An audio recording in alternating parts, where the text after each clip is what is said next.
IPO हो तो ऐसा खास पेशकश सवारी जिसमें आईपीओ बाजार से जुड़ी लगातार जितनी भी हलचल है वो हम जो है आपको बता रहे हैं। कहाँ पे ग्रे मार्केट प्रीमियम क्या चल रहा है, सब्सक्रिप्शन के आंकड़े क्या कह रहे हैं, अप्लाई करना भी है कि नहीं, प्रमोटर क्या कह रहे हैं, क्या कुछ वहाँ पर हलचल चल रही है, और ये तमाम आंकड़े लेकर के आते हैं। हर्ष हमारे साथ जुड़ चुके हैं हमारे साथ।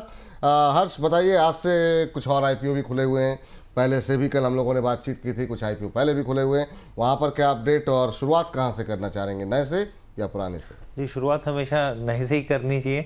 मतलब प्रोस्टा हम लोग इस आईपीओ की बात करते हैं, प्रोस्टाम इन्फो सिस्टम्स जो इस आईपीओ का नाम है। तो सबसे पहले मैं आपको इसकी डिटेल्स बताता हूँ, तारीख कौन कौन सी इंपॉर्टेंट है यहाँ पर, लेकिन उससे पहले आप इसके बिजनेस मॉडल को जान लीजिए। तो देखिए, बिजनेस मॉडल कंपनी का बेसिकली है क्या, कंपनी क्या करती है, पावर सोल्यूशन प्रोडक्ट्स को बनाती है, मैन्युफैक्चर करती है, डिज़ाइन करती है और उसको बेचती भी है। अब कौन कौन से प्रोडक्ट्स हैं वो मैं आपको बताता हूँ। जैसे यूपीएस सिस्टम्स हो गए, इसके अलावा इन्वर्टर्स हो गए, और साथ ही आप देखिए सोलर हाइब्रिड, यहाँ पर जो इन्वर्टर सिस्टम्स होते हैं वो हो गया, लिथियम आयन बैटरी सेल्स जो पैक्स होते हैं वो यहाँ पे बनाती है, मैन्युफैक्चरिंग करती है, उसको डिज़ाइन करती है, और उसके साथ ही जो वोल्टेज स्टेबलाइजर्स होते हैं, तो ये तमाम तरह की चीज़ों को यहाँ पे बनाती है, डिज़ाइन करती है, बेचती है। इसके अलावा भी कमाई का और सोर्स है यहाँ पे। कौन कौन से हैं मैं आपको बताता हूँ। जैसे कि आप ये समझिए कि रेंट का ऑप्शन भी दिया जाता है। इसके अलावा साथ ही यहाँ पर आप देखिए इंस्टॉलेशन की सुविधाएं प्रोवाइड की जाती हैं, warranty, extended warranty, after sale services दी जाती है यहाँ पे जो होती है। उसके अलावा साथ ही एनुअल मेंटेनेंस कॉन्ट्रैक्ट्स भी कंपनी यहाँ पर मुहैया करवाती है अपने जो इनके ग्राहक होते हैं। अब इनकी डेट्स की हम लोग बात कर लेते हैं। यहाँ पर देखिए, सबसे पहला आज खुल चुका है 27 मई। कब बंद हो रहा है, यहाँ पर 29 मई को हो रहा है। यहाँ पर आप थर्सडे को अलॉटमेंट की डेट देखें आप, तो फ्राइडे को मई 30 को हो रही है। इसके अलावा आपके अकाउंट में, डीमेट अकाउंट में कब क्रेडिट हो रहे हैं शेयर्स, तो ये जो हो रहे हैं सोमवार को, अगले हफ्ते जून 2 तारीख को हो रहे हैं। और लिस्टिंग कब हो रही है, एक संभावना जताई जा रही है टेंटेटिव 3 जून को इसकी लिस्टिंग हो जाएगी। अब यहाँ पे और कौन सी इंपॉर्टेंट डाटाज हैं वो हम आपके साथ शेयर कर देते हैं कि प्राइस बैंड कितना है, और ताकि अगली पीरियड हम लोग ला सकें एक बार। तो इसके बाद हम लोग देखिए प्राइस बैंड की बात करें, एक बार स्क्रीन पर हम लोग लेके आए तो देखिए प्राइस बैंड अगर हम लोग देखें तो 95 से लेके 105 रुपये प्रति शेयर के आसपास का यहाँ पे प्राइस बैंड दिया गया है। इसके साथ ही लॉट साइज को अगर देखें 142 रुपये, 142 शेयरों का यहाँ पे लॉट साइज है, ये देखिए स्क्रीन पर आ गया। इशू जो प्राइस बैंड है 95 से लेके 105 रुपये प्रति शेयर के भाव से, लॉट साइज को देखें 142 रुपये का लॉट, 142 शेयरों का लॉट साइज है, माफ कीजिएगा। एक लॉट के लिए आपको 14,910 हज़ार रुपये का निवेश करना पड़ेगा, 14,910 रुपये का निवेश करना पड़ेगा। इशू साइज की बात करें तो 1,60,00,000 यहाँ पे शेयर्स होंगे, और मतलब पूरी तरीके से फ्रेश होगा, इसमें ओएफएस की गुंजाइश नहीं, तो जो उसकी वर्थ है वो 168 करोड़ के आसपास है। कंपनी को इतने करोड़ जुटाने के लिए ये आईपीओ लेकर आ रही है। इसके साथ ही आपको हम लोग इसके फाइनेंशियल्स बताए थे। यहाँ पे फाइनेंशियल्स को देखिए आप, एसेट की बात करते हैं यहाँ पे साल 2022, 23, 24, तो देखिए 98 करोड़ थे एसेट्स, वहां से बढ़कर 155 करोड़ हुए, फिर 203 करोड़ पे पहुंचते हुए दिखे, यानी साल दर साल के हिसाब से ग्रोथ देखने को मिली है। रेवेन्यू की बात करें यहाँ पर 172 करोड़ था साल 2022 में, वहां से 232 करोड़, आज 260 करोड़ के आसपास पहुंचने को देखने को मिला। तो रेवेन्यू के मामले में भी वाई एंड वाई बेसिस पे जंप है यहाँ पे। प्रॉफिट आफ्टर टैक्स, पैट की बात करें यहाँ पर 11 करोड़ था, 19 करोड़ हुआ, फिर 23 करोड़ पहुंच गया। तो यानी कि यहाँ पर भी इस मोर्चे पे भी स्थिति बेहतर होती दिख रही है। बोरोइंग की बात करें कंपनी की, तो बोरोइंग देखिए करीब करीब 3 करोड़ 21 लाख रुपए थी साल 2022 में, फिर 25 करोड़ हुई और फिर 43 करोड़ हुई। तो यानी 43 करोड़ की तो बोरिंग हुई, और कंपनी जो है बेसिकली 168 करोड़ रुपए इस आईपीओ के जरिए जुटाने का यहाँ पे उन्होंने लक्ष्य रखा है। अब ग्रे मार्केट में क्या स्थिति है वो हम आपको बताते हैं कि ग्रे मार्केट में क्या स्थिति देखने को मिलेगी। ये देखिए 25 रुपये प्रति शेयर के भाव में यहाँ पर आप देखिए ग्रे मार्केट स्थिति, यानी कि 23 करीब 24% का यहाँ पर एक अपसाइड देखने को मिल सकता है। अभी जो यहाँ पर आप देखें तो करीब 105 रुपये का अपर प्राइस बैंड है, तो 130 रुपये के आसपास यहाँ पे इसकी लिस्टिंग हो सकती है। तो ये तो हो गया पहला आईपीओ जिसकी आज से शुरुआत हुई है। चले, दो विशेष मेहमान हमारे साथ मौजूद हैं। हमारे साथ आस्था जी भी मौजूद हैं, हमारे साथ स्क्रीन पर दिखा दीजिए, हमारे साथ राघवेंद्र जी भी मौजूद हैं। दोनों विशेष मेहमानों को इस सेगमेंट में बहुत बहुत स्वागत। आस्था मैम, आपसे शुरू करना चाहेंगे। पहली टिप्पणी, कैसे देख रही हैं आप इस आईपीओ को? गुड आफ्टरनून विपुल जी, वापस से। और सबसे पहले क्षमा चाहती हूँ क्योंकि मैं आउट ऑफ पुणे हूँ, इसलिए थोड़ा सा इंटरनेट का इश्यू हुआ है, उसके लिए माफी चाहती हूँ। देखिए, प्रोस्टैम के आईपीओ की अगर हम बात करें तो ये जो कंपनी है ये डिजाइन, मैन्युफैक्चरिंग और असेंबलिंग सेल सर्विसेज करती है। किसकी करती है? बेसिकली एनर्जी स्टोरेज इक्विपमेंट की करती है, पावर कंडीशनिंग इक्विपमेंट की करती है।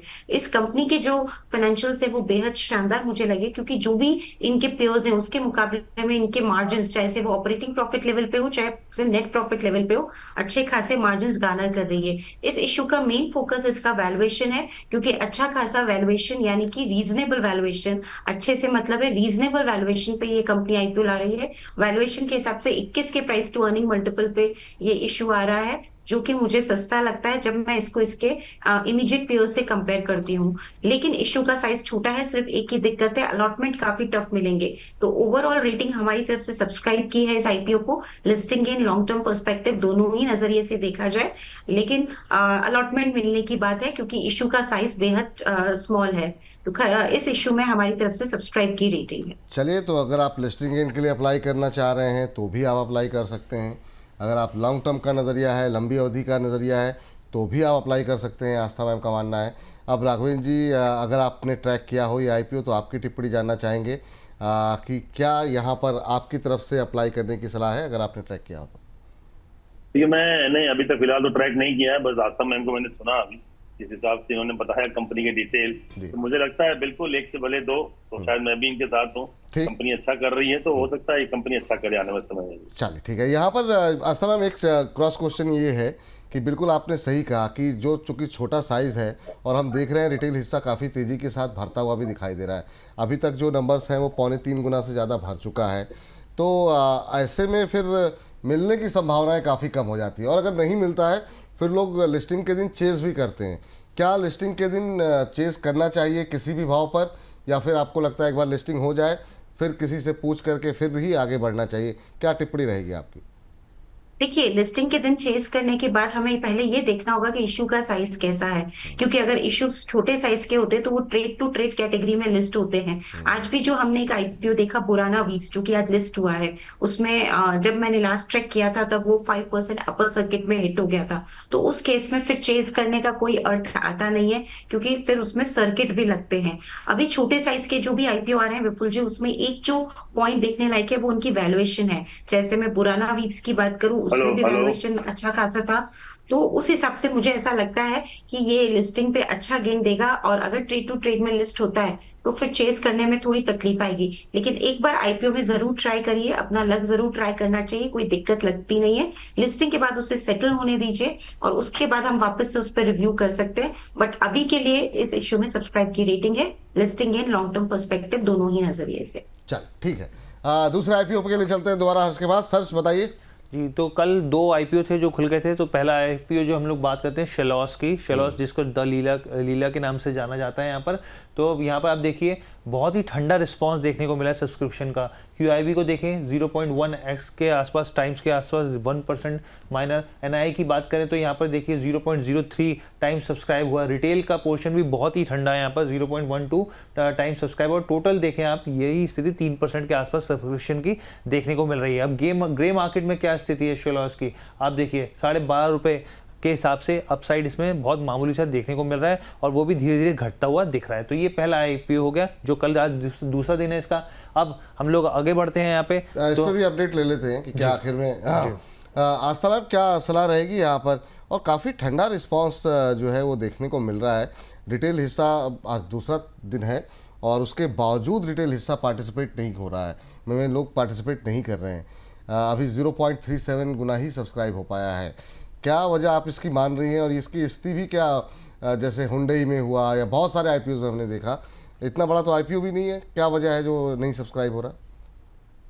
देखिए, इसकी वजह मेनली मुझे जो लगता है, क्योंकि आजकल हमारे रिटेल इन्वेस्टर और एचएनआई इन्वेस्टर्स बहुत ज्यादा यहाँ पे एकदम सतर्क हो चुके हैं, और फाइनेंशियल्स को अगर देखें तो लॉसेस दिखते हैं, और जहां पे लॉसेस दिखते हैं कोई भी अपना वहां पे कहते हैं ना फिंगर्स बर्न नहीं करना चाहते। तो शायद वो एक कारण रहेगा कि हमने एक रिस्पॉन्स इसमें कम देखा है रिटेल एचएनआई की तरफ से, क्योंकि कंपनी में अभी भी देखा जाए तो लॉसेस है। टर्न अराउंड हुई है FY25 में, लेकिन वो टर्न अराउंड भी मेनली अदर इनकम के चलते हुई है, क्योंकि जयपुर में जो इन्होंने अपना ये खोला है वहां से इनको अब अच्छा खासा ट्रैक्शन देखने को मिल रहा है। लेकिन उस वजह से मुझे लगता है कि इंटरेस्ट कम है, क्योंकि फाइनेंशियल्स में एक लॉसेस देखने को मिल रहे हैं। लेकिन मेरे हिसाब से देखिए, ब्रांड नेम, कभी भी आप किसी भी सेक्टर में जाते हैं तो वो सेक्टर में मेन मेन चीजें क्या देखने की होती है। अगर मैं होटल इंडस्ट्री की बात करूं तो ब्रांड नेम सबसे इंपॉर्टेंट होता है। ब्रांड नेम की बात करेंगे, मैंने शायद आपसे पहले भी चर्चा की थी, तो सबसे नंबर 1 पे ताज होटल आता है। 3 होटल्स हैं जो कि लग्जरी सेगमेंट में बेस्ट माने जाते हैं। फर्स्ट नंबर ताज, सेकंड पे अगर हम देखें तो आईटीसी के होटल्स आते हैं, और थर्ड नंबर पे होटल लीला है। तो इनका तीसरा नंबर आता है अगर मैं लग्जरी सेगमेंट की बात करूं। तो हॉस्पिटैलिटी इंडस्ट्री में ब्रांड नेम काफी इंपॉर्टेंट है। अगर मुझे लगता है, और जिस तरह से अब ये टर्न अराउंड हो रहे हैं तो आने वाला इनका फ्यूचर काफी अच्छा होगा।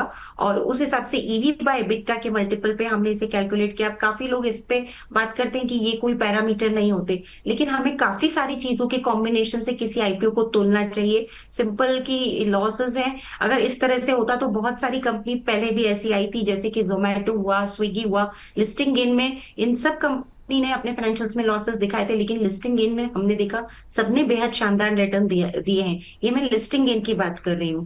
तो और जोमेटो तो उसके बाद भी चल रहा है। तो देखिए, ये काफी सारी चीजों को हमको देखना पड़ता है। तो मेरे हिसाब से बहुत बड़े लिस्टिंग गेन नहीं होंगे, वो आप मान के चलिए इतना बड़ा गेन ये काउंटर नहीं दिखाएगा। लेकिन फिर भी मुझे लगता है, क्योंकि होटल इंडस्ट्री में एक अच्छा खासा ट्रैक्शन है, ये तीसरे नंबर की बड़ी होटल आती है अगर लग्जरी सेगमेंट की हम बात करें। उस हिसाब से इसमें लिमिटेड लिस्टिंग गेन के लिए अगर कोई लगाना चाहता है तो वो लगा सकता है। हमारी तरफ से ये राय दी जा रही है। तो बहुत बड़े गेन की उम्मीद ना करें। मेरे को लगता है 5 से 10% के बीच में अगर गेन आपके लिए सफिशिएंट होते हैं और उसमें आप खुश हैं, तो इस पे एक नजर बनाई जा सकती है। ठीक। तो लिस्टिंग गेन के लिए यहाँ पर बिल्कुल जो है छोटे लिस्टिंग गेन के लिए आप यहाँ पर जी, अप्लाई कर लिमिटेड। सकते हैं। हाँ, लिमिटेड लिस्टिंग गेन के लिए 10 से 12% के लिस्टिंग गेन के लिए यहाँ पर अप्लाई किया जा सकता है, ऐसा आस्था बैंक का मानना है।